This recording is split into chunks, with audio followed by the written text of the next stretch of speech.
Welcome back to Open Line. We are going to fly through this last segment. I want to get as many of your calls answered. Let's start with Kathy, who is on the line talking about getting back to school safely. Kathy, what's on your mind?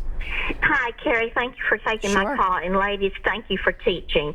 You have one of the hardest professions in the world. My children are grown, but I do have grandchildren, and they live in Williamson County. And it totally, completely concerns me. The second thing is, I'll tell you why. I am a nurse, frontline worker. Until, like the gentleman earlier said, until we get our governor to order that schools statewide should not go back to school, and the statewide mask order, period. These, like the gentleman said earlier, our economy is not going to get better until these cases go down. We need to go back to phase one, period, and start over, and you will see them coming down. Now, you work in the hospital, like I called the mayor's office this morning, and you're there. Let him go in the hospital and see these cases and what we're fighting for. And over these last 2 weeks, the ladies, I will tell you, there's no way, as you said, I totally agree. My friends, my family, you cannot separate these children at safe distance. There's no way. When my kids were little, then they get colds, they get the flu. There's no way you can separate like my grandchildren.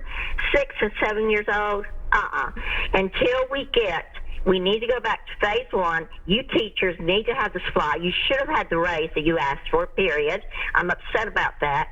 I'm a Republican before I go, like the gentleman before me. But Governor Lee is a complete waste of time when it comes to this epidemic. And I appreciate you taking my call. I just cannot, as a frontline worker, we are working ourselves to death, and then we will have more children. And the last thing is these party buses and everything that's going on downtown, coming in from out of town, is increasing. We know for a fact. I mean, you have to be there. But you teachers, my head's off to you. You are the best. And no, Williamson County, I pray for you guys. My grandchildren will not be going back, period, whatever you decide. Well, Kathy, anyway, thank you so much. You're welcome. We thank you for what you're doing, too, now. We know that's an incredibly tough job as well. I'm going to skip ahead here to Mark. Mark, you're on the line. Go ahead. Mark, he's just testing you, see if you'll stand up for yourself. Mark, you're on the line. Yes. How y'all doing? Good. Go ahead. Yeah, I was just kind of concerned what that lady was saying about the children going back to school. Okay. And the concern is, like she said, that the young kids don't, my grandson lives with us, and what I'm concerned about is him going, and the cases are rising here in Dixon County, and they're supposed to start back school here, I think, come next week, Monday or Tuesday. And they're going to let these kids go back, and then they come home. I don't think they can be separated. I really don't. And then they'll be coming home, and if one gets it and gives it to the other people or grandparents that have to raise their grandchildren, it's not going to be a good thing. No, and there is a lot of that. We have a lot of generational families under one roof, or grandparents, as you said, raising their children. Mark, thank you for your call. I appreciate it tonight. Marie is on the line as well. Marie, go ahead. Hi, yes. My daughter is in Davidson County, and the schools are starting back up in August, and I think the school needs to hold off and wait until after Labor Day so they can put in a safety plan so that the children will be more secure in not getting more of this coronavirus at all. And did you say you're in Davidson? Yes, ma'am. Did you know that they're only starting online? Yes, I do. Okay, so not in person. Yes, I know. Okay, but you still would like to see it delayed? Huh? You still would like to see it delayed? Yes. Why is that? Because since they won't be in class, there shouldn't be concern about them catching it from another student or infecting teachers or vice versa. Well, they just can't learn virtually online. I think they do need to get back into the classroom, but I think they should just wait until after Labor Day when all the numbers have gone down. And just see what it shows. Okay, I hear your point. Yeah. All right, thank you so very much.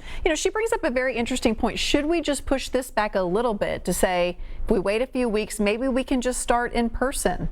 Is that a consideration we should be thinking about? Amanda? Yeah, sure.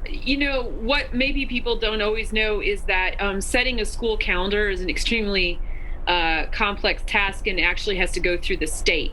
And so it's not a simple matter for districts to change their calendars. The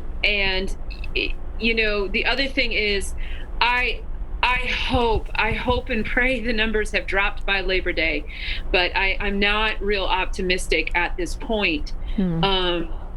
And so I know in MNPS, the first 20 days, we're really going to just focus on a lot of making personal connections, social and emotional support for our students, setting up, making contact with our families.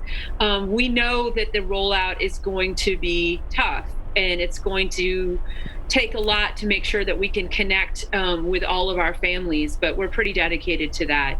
And the reality is, with the numbers the way they are, we may be online for some time. And so I think the thinking is, let's go ahead and try to get that rolling now and give ourselves a little bit of a cushion to figure out how to make sure it's really working once the semester really is in swing. Great.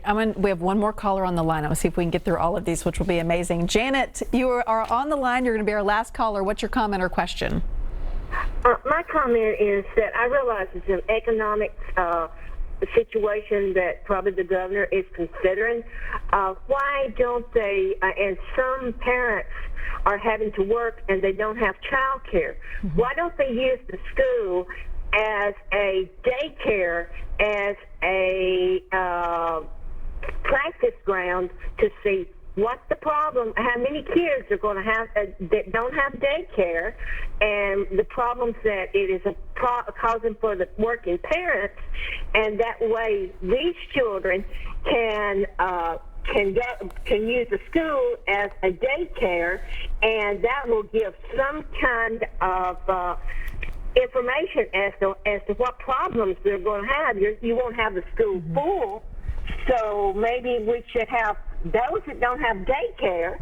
Maybe they should be the ones that come back, and the ones that don't have online, computer access, and let everybody else do the online thing. All right, that way you would have less students. All right, Janet, we're running out of time. Laura, if you can answer that quickly, because I do have one question to wrap up with.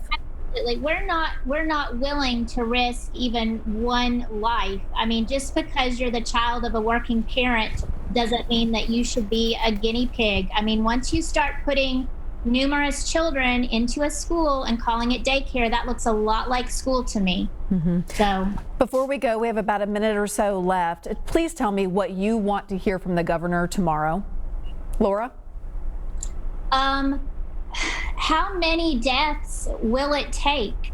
I mean, educators and students have a right to being safe.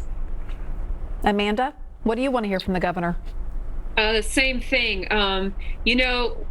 We want schools to open. How is he going to actually support us so that those numbers go down and Tennessee is recovering and our schools have what they need? Do you think you will hear that? Your smile says it all. Ladies, we're going to end there. Thank you for your time tonight. Thank you for your experience and your wisdom. And I wish you both the best this school year. We appreciate your time. Thank you. Thank you for having us. To our viewers, thank you for joining us. We will be right back to tell you what's on tap the rest of the week.